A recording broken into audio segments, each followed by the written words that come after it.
ایک مرتبہ حضرت موسیٰ علیہ السلام اپنی زوجہ کے ہمراہ ایک لمبے سفر پر تھے۔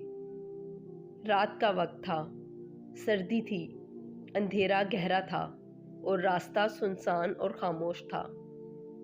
اسی دوران حضرت موسیٰ علیہ السلام نے دور ایک پہاڑ کی سمت روشنی دیکھی۔ وہ روشنی طور پہاڑ، جسے آج طور سینا کہا جاتا ہے، وہاں سے آ رہی تھی۔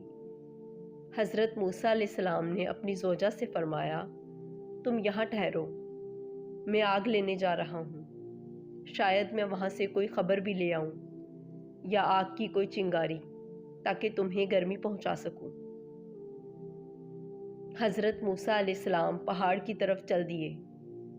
جب حضرت موسیٰ علیہ السلام اس روشنی کے قریب پہنچے تو وہاں ایک عظیم الشان واقعہ پیش آیا۔ اچانک ایک آواز سنائی دی۔ سورہ طٰہٰ میں اللہ تعالیٰ فرماتا ہے، اے موسیٰ، میں ہوں تیرا رب، اپنے جوتے اتار دے، تو پاک وادی طویٰ میں ہے۔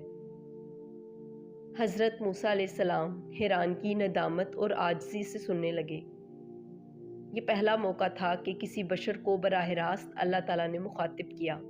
اللہ تعالیٰ نے حضرت موسیٰ علیہ السلام کو نبوت عطا کی اور ان سے فرمایا، میں نے تجھے چن لیا ہے، اب جو وحی کی جاتی ہے اسے غور سے سن۔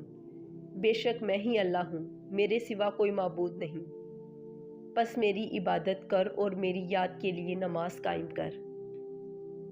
پھر اللہ تعالیٰ نے حضرت موسیٰ علیہ السلام کو عصا اور معجزات عطا فرمائے اور حکم دیا کہ فرعون کی طرف جاؤ، بے شک وہ سرکش ہو گیا ہے۔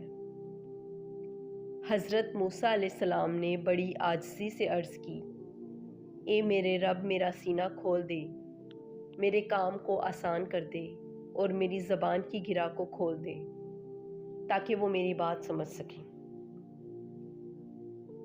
اور یوں طور سینا کی اس گھڑی نے حضرت موسیٰ علیہ السلام کو نبی، رسول اور کلیم اللہ بنا دیا، وہ نبی جس سے اللہ تعالیٰ نے براہ راست گفتگو کی۔